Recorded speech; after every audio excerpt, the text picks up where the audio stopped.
My name is Amelia. I am 16 years old. Please listen to my story completely. This story will touch your heart. It has strong emotions, beautiful feelings, and deep meaning. You will learn how to speak English better, especially when people do not agree with you. This story will also teach you how to talk in a kind and respectful way, even when others think differently from you. It all started on a rainy day in a small village.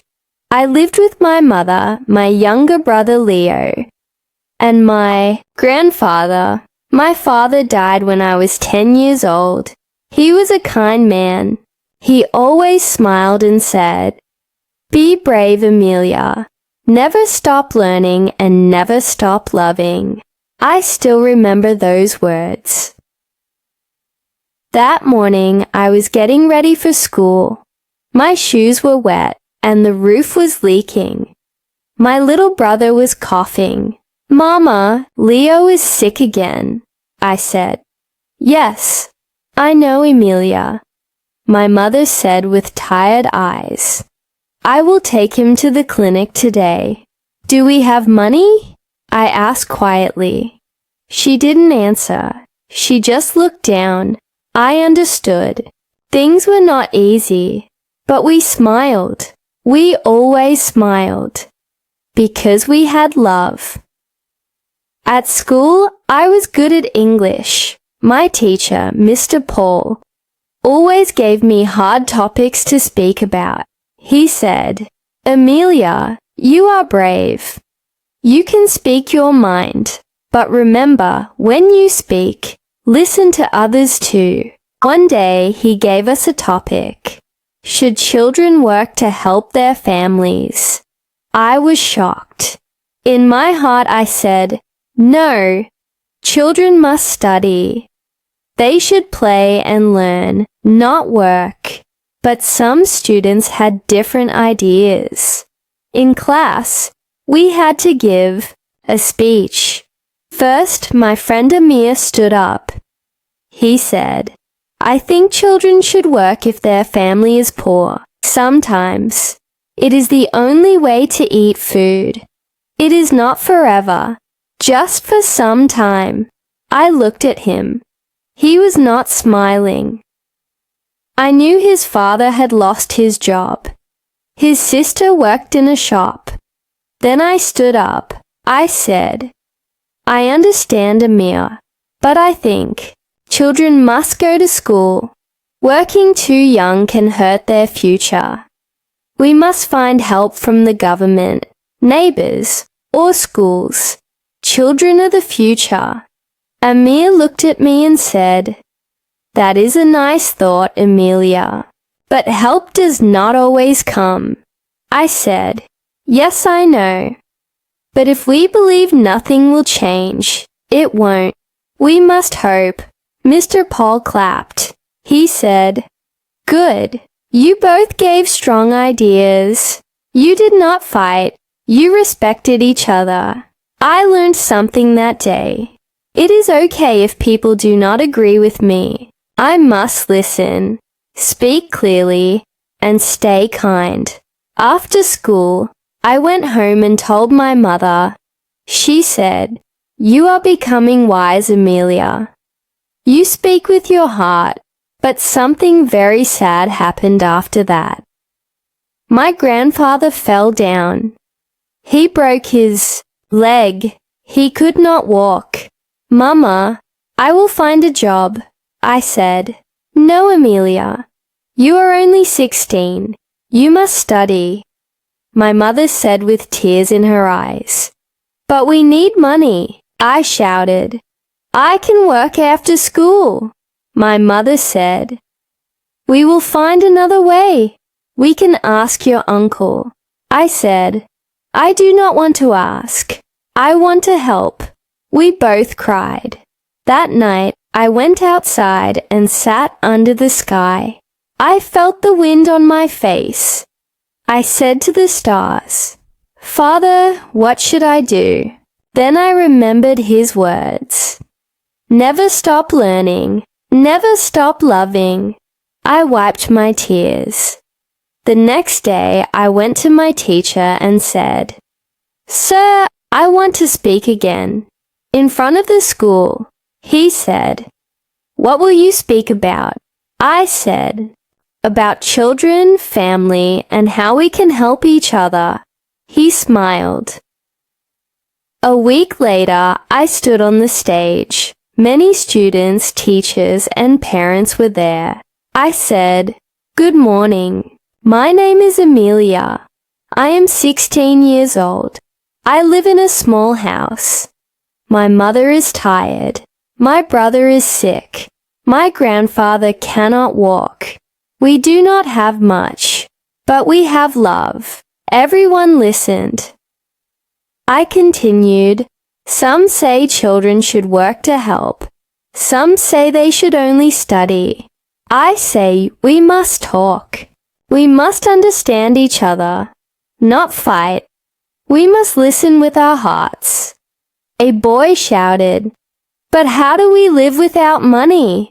I said, "You are right, brother, but maybe we can find ways. Can we help each other? Share food, share books. Maybe teachers can give extra classes. Maybe neighbors can give small jobs that are safe and kind." People started nodding.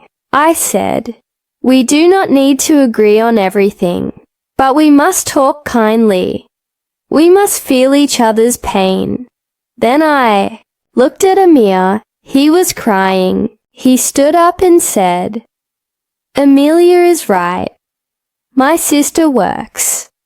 I was angry, but I never thought about talking like this. I feel lighter now. After the speech, many students came to me. One girl said, "My mother cleans houses. I always feel ashamed, but now I feel proud." A teacher said, "Amelia, you are not just learning English. You are teaching us how to speak with heart." Later, the school started a new program. Students who needed help got free lunch. Some parents gave time to help. Some shops gave school supplies. We called it One Family, One Heart. My life was still not easy. My shoes were still old, but my heart was full.